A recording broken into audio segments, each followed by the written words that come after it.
Hi, Edgar. How are you? I'm well. Good to see you again, Sandy. Thanks for having me. I want to welcome Edgar back, Edgar Njatuo of Okium. Edgar practiced employment law for over 10 years, including co-managing his own law firm. As an employment lawyer, he's represented and advised and counseled clients in federal cases and served not-for-profit and private sector clients. He's developed a wide range of knowledge to assist clients in making competent human resource decisions and to guide them in enhancing their personal brand. And again, welcome back, Edgar. Thank you for being here. Thank you so much for having me. Today, we want to talk a little bit about the talent gap. I mean, we're all struggling to get talented people. We know that is the most important thing for our organizations. The people that we hire translate our reputation and our services to those that we want to provide them to. So, if you don't mind, I'm just going Yep. to dive right into the first Yes. question. What's the biggest talent challenges that nonprofits are facing today? Yeah, great question, Sandy. And I would say that the number one, which is always the case, regardless of what's happening around the world, it's compensation limitations, right? And just purely simple, nonprofits often struggle to offer competitive salaries compared to private sector roles. And that's always an issue that nonprofits have to face, even in great funding years, to have access to additional capital. You're always trying to maximize on carrying through on the mission itself. And so it's just really hard to keep up with private sector salaries to accomplish that. And then also another one is burnout and workload. And one thing that nonprofits have to contend with is how do you ensure that people are hired to do the right amount of work and not being overworked. And particularly in the nonprofit world, people are naturally attracted to mission-driven work and often will put in a lot of time to ensure that the mission of an organization is carried out because they're so passionate. But I think it's also incumbent upon nonprofit leaders to ensure that people are not being overworked or not taking advantage of that passion and ensuring that people get burnt down, particularly when you keep your best people. Another issue that nonprofits have to contend with is limited career growth opportunities. And this is especially for small organizations that may not have clear advancement paths. And a lot of times people want to know if I go work for a place, I know how I might be able to advance within that organization. Because if there is not a clear way of doing that, then they're gonna have to look, they'll probably at some point look to move somewhere else. So that's another issue that you have to deal with. And because of all those things, you might have retention issues if people are being burnt out because of the workload and they they don't see a natural way to advance within an organization. And yeah, so those are also the biggest challenges that nonprofits face. Yeah, those are real issues not for HR, but it's been shown that training a new person is more expensive Right. than retaining the staff Right. we have. Right. Because it's all the time you have to put into the recruiting process, find the right person, getting them trained, of course, as you mentioned, and hoping that they stay. Right. Yeah. Great. So, given that we have these challenges, how can we compete with other not-for-profits and the private sector for talent? I would say that you have to play to your strengths, regardless of what kind of organization you are. But particularly nonprofits, I would say that one of your biggest strengths is that it's mission-driven work, and that is a big selling point for a lot of people. And many professionals are drawn to purpose-driven roles over higher salaries. But if they're happy and content with what they're doing, and they feel good about that whatever they're doing is contributing to bettering the world in some way. And that is a big selling point that I think any nonprofit should be promoting as part of their sales pitch as to why they're a good place to work.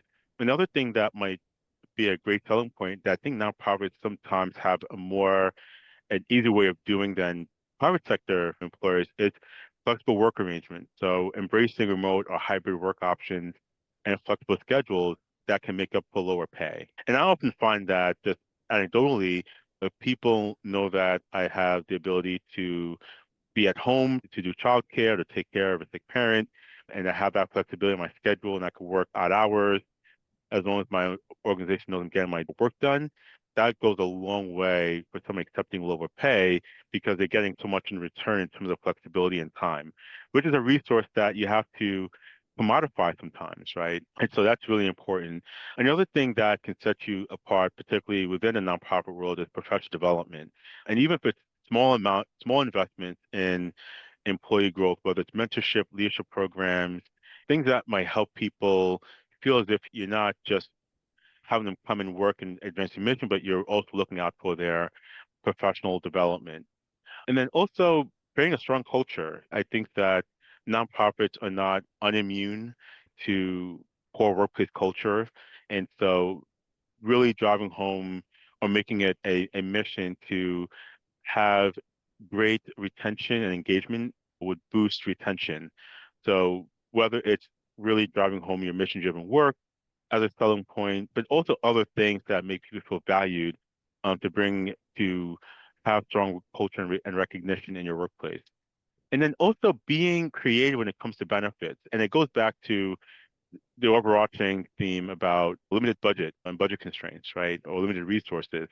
But I do find that if organizations, particularly the nonprofit sector, are creative about the benefits and perks that they offer, that can go a long way to attract the right talent.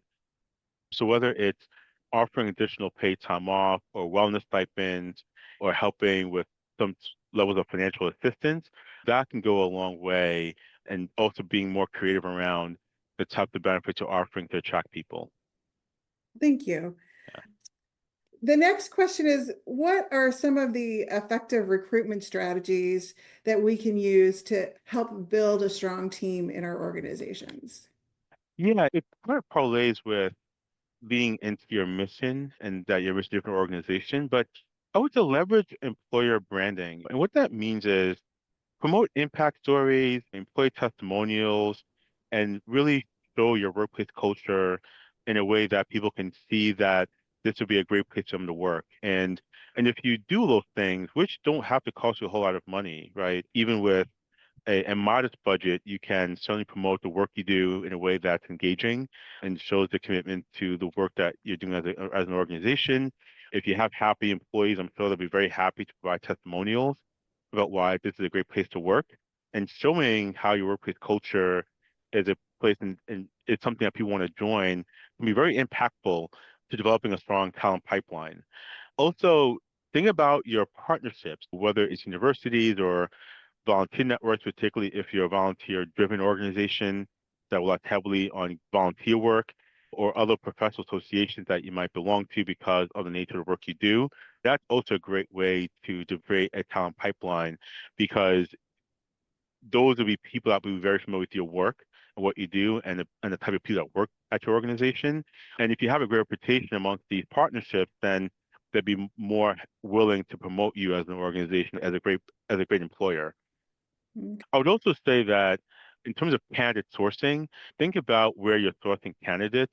And I think it's always good to think about nonprofit specific job boards, especially because they tend to attract people that really have a stated purpose of working at a nonprofit. Sites like Idealist or Work for Good or Bridgetpan might be great places, in addition to more traditional job boards like Indeed, for example, or even LinkedIn. Okay, Um, those are great. Thank yeah, you. and a couple more suggestions. I found that offering volunteer to employee pathways is a great way, particularly if you're looking to recruit for hard to fill positions, or again, you can only offer so much in terms of pay and benefits. But if you found someone volunteer to you and really falls in love with the organization, they're more likely to want to be employed by you and also be willing to take a little because they understand that there's a bigger mission and that the pay is the pay, right? But they're not doing it because of the money, they're doing it because they really are into the mission of your organization. And then two other things is to set yourself apart from other big nonprofits is emphasize career growth. So even if you can't tell someone there's a pathway to a high senior level position, but even if you talk about ways that we will support your professional growth, whether it's stipends for trainings or going to conferences or creating some sort of in-house career development program, or just talking about ways let people take on certain initiatives or be a little entrepreneurial in their role, that can also go a long way into creating a strong talent pipeline. Well, Edgar, is there any like last words or wrap up that you wanted to pass on to people to help them with employee retention and keeping those great employees? Yeah, I would say that, and this is becoming a really big thing in the HR world, but really keying in on how you can be clear about your benefits structure. And usually when we say benefits, people automatically think health insurance and retirement, and those things are very important, right? And if there are ways that you can provide that, even if it's through a stipend or encouraging people to save for retirement, I would say go for that, right? Even if you can't do it in an employer match.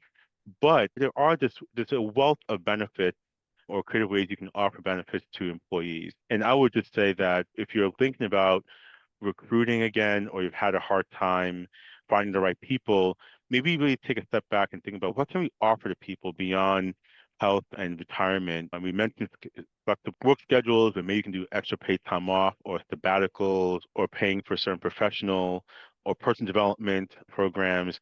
There are many things you can do that may not cost you a whole lot of money, but can go a long way for the employee and keep them happy. So I just encourage people to do that. Thank you. Yeah. That's very helpful information for not only our nonprofits, but for me as well. I'm like soaking this up here. So I want to thank you for joining us today, Edgar. And please, anyone out there, if you had questions, please post them in the comments. We'll share them with Edgar and get his responses and share them back with you. As always, we appreciate your likes. And if there's any other topics that you would like us to cover, please put that in the comment section below. And again, thank you, Edgar. No problem. Anytime. Okay, everyone, have a great day.